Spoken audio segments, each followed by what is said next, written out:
All of his co-workers were gone. What could it mean? Stanley decided to go to the meeting room. Perhaps he had simply missed a memo.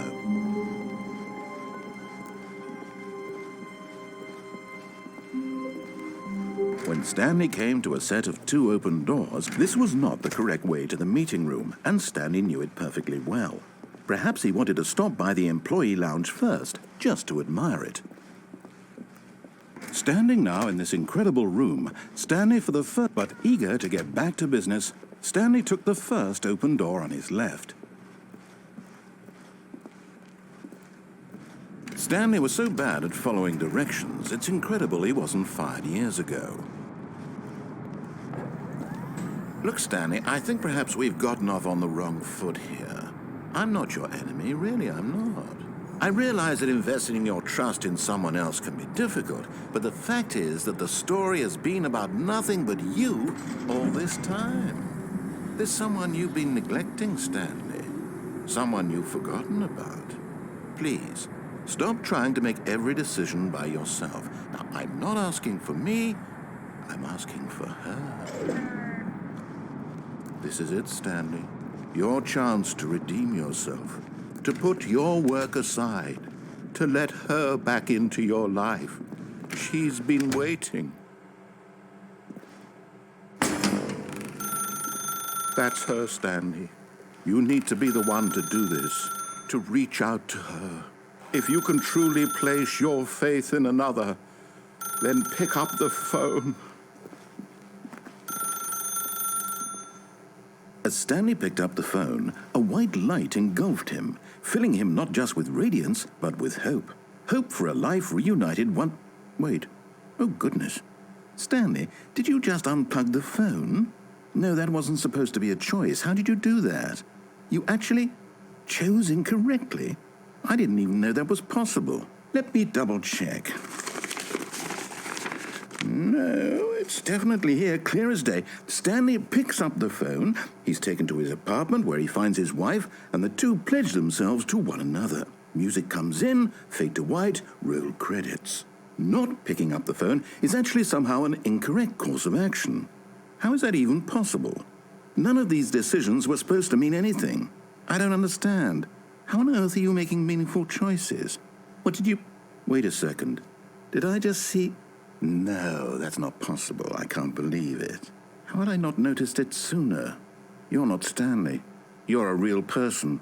I can't believe I was so mistaken. This is why you've been able to make correct and incorrect choices. And to think I've been letting you run around in this game for so long. If you'd made any more wrong choices, you might have negated it entirely. It's as though you completely ignored even the most basic safety protocol for real-world decision-making. Or did you not grasp the severity of the situation? Well, I won't have that kind of risk on my watch.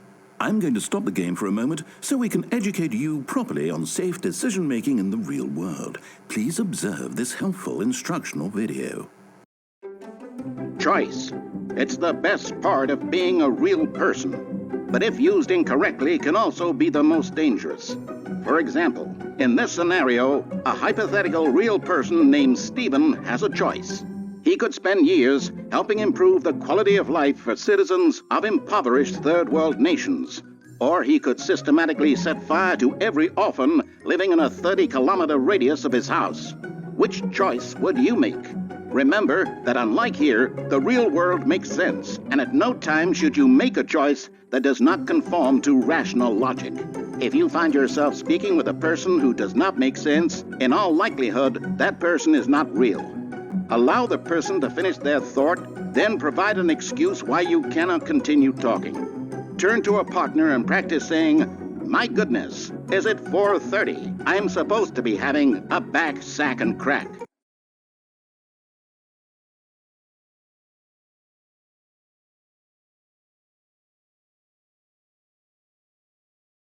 Excellent. Making choices on a regular basis is the best part to a healthy decision-making process. Most medical professionals recommend making at least 8 choices per day. Do you make more than 8? Less? And finally, if you begin to wonder if your choices are actually meaningful and whether you'll ever make a significant contribution to the world, just remember, that in the vast infiniteness of space, your thoughts and problems are materially insignificant, and the feeling should subside. At this time, your instructor will guide you in an exercise to test and reinforce the material covered in this video. Welcome back. You may have noticed that this room has begun to deteriorate as a result of narrative contradiction. But not to worry. Now that you're properly informed on good decision-making, we're going to revisit a choice you made just a few minutes ago and see what the correct thing to do would have been. This way, please.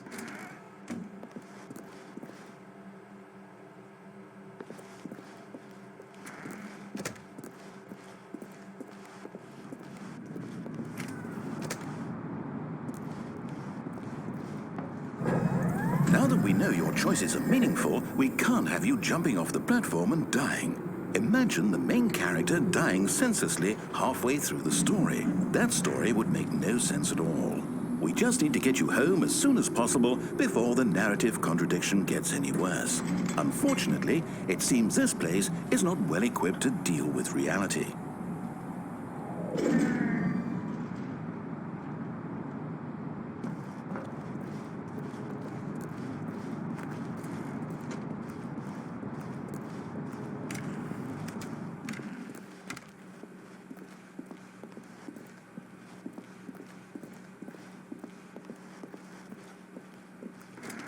Almost there. You'll take the door on the left, back to the correct ending, the story will have resolution once again, and you'll be home free in the real world.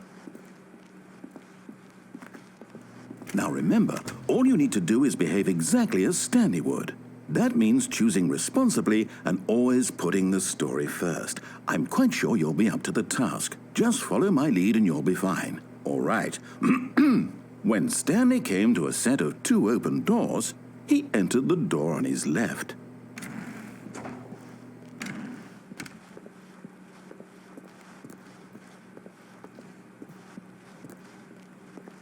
Yet there was not a single person here either. Feeling a wave of disbelief, Stanley decided to go up to his boss's office, hoping he might find an answer there.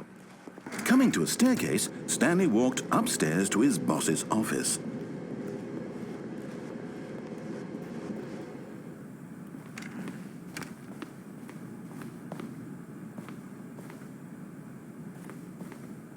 Stepping inside his manager's office, Stanley was once again stunned to discover not an indication of any human life. Shocked, unraveled, Stanley wondered in disbelief who orchestrated this, until he saw the door with a voice receiver next to it.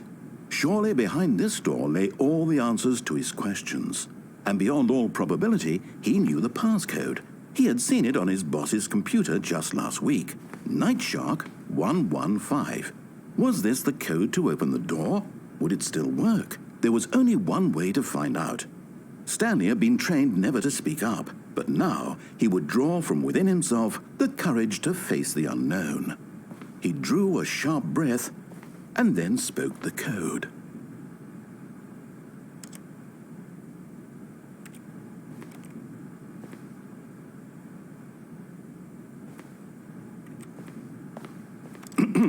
Stanley spoke the code. Night Shark 115. He spoke it into the receiver, right there on the wall.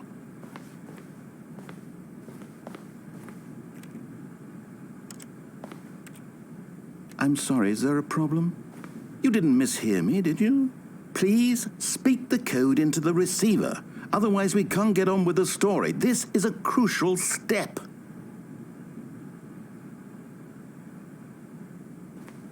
Okay, fine, you're not going to do it, but you know what? It's pretty humiliating to bring you this far, only for you to suddenly decide you have better things to do. I asked you for this one single thing, for your respect. The kind of respect Stanley shows for his choices. He knows what it means to take a story seriously. If you didn't want to see what I had to show you, then why did you come here? You had a choice, you know. You could have gone through the door on the right. You could have done whatever the hell you wanted over there. Why did you come this way? Speak. Say something to me. Explain yourself, you coward. Behave exactly as Stanley would. That means choosing responsibly and always putting the story first. I'm quite sure you'll be up to the task. Just follow my lead and you'll be fine. All right.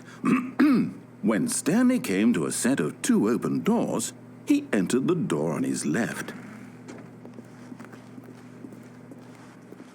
No! Why did you do that? Quickly, hurry back in the other direction. Perhaps we're not too late.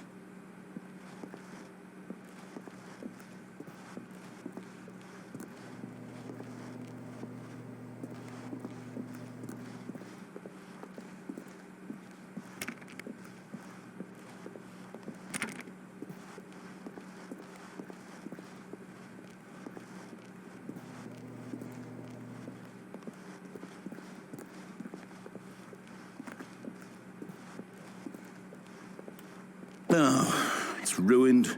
I can't believe, after everything we talked about, that my story, you've destroyed my work. Why? For what? What did you get out of that? What did you think was so special about seeing the game undone, left here like so much garbage? It's worthless now. And what am I supposed to do? Even if there were a way to continue, would it be worth it? To know that my story is now incorrect? How can I go back to that? I can't erase that knowledge. I'll have to live with it forever, reliving its impossibility forever. I couldn't live that way. Is it better to shut the game down entirely? To willingly destroy all of my work? I don't know. What's the answer? What do I do? What do I do? What do I... No, I have to. I have to shut the game down. I have to. I have to.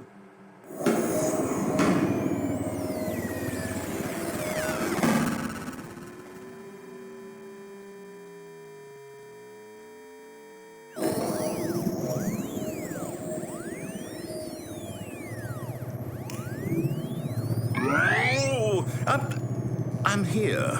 I'm still here. Here in this pile of rubbish. With you. You, who thought you were so clever. Now look where we are. My entire game is destroyed. It was the only thing in the world that was mine, and you've run it into the ground. What, did you think that would be funny? You just had to see? Didn't I impress upon you how important it was to be like Stanley? He actually knows how to do what I tell him to. He understands that if I say to do something, there's a damn good reason for it. That thought hadn't even occurred to you, had it? That there's a world outside of you? You're a child. Oh, my story. If you'd just gone through the door on the left, you would have seen it. There was a whole underground facility. You would have destroyed it and been victorious. It would have been so perfect. I worked so hard on it. I tried so hard. When Stanley came to a set of 2 open doors, he entered the door on his left. Stanley? Hello? Is everything okay? Stanley, please. I need you to make a choice. I need you to walk through the door. Are you listening to me? Can you hear me? Is everything all right? Stanley, this is important. The story needs you. It needs you to make a decision. It cannot exist without you. Do you understand me? Whatever choice you make is just fine. They're both correct. You cannot be wrong here. We can work together. I'll accept whatever you do. I simply need you to take that step forward, please. Choose. Do something. Anything. This is more important than you can ever know. I need this. The story needs it. So, you hear me?